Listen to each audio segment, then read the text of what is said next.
Guía en el desierto. Y en el desierto has visto que el Señor tu Dios te ha traído, como trae el hombre a su hijo, por todo el camino que habéis andado hasta llegar a este lugar. Deuteronomio capítulo 1, versículo 31. No importa cuántas luchas enfrentemos en los desiertos de la vida, existe la certeza de que nuestro Dios nos ha guiado por todo el camino, como un padre lleva a su hijo. Hasta que lleguemos, Él nos guiará. Cuando anda con su padre, el hijo sabe que no necesitará preocuparse por nada.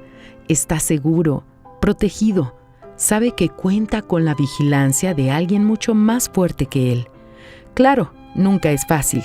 Tampoco es posible atravesar el desierto descuidadamente. Sin embargo, sabiendo que es el Padre quien lo guía, ¿qué hijo no estaría tranquilo? ¿Qué tranquilidad debería ser mayor? ¿La de un hijo que sabe que su padre lo guía o la de una persona que sabe que es guiada por Dios? El desierto por sí solo no es un lugar fácil. Son los momentos difíciles que pasamos. Son las luchas, las persecuciones, los momentos de agonía. Soportamos cosas que jamás imaginamos poder soportar. Descubrimos fuerzas donde antes solo hubiéramos encontrado ganas de desistir.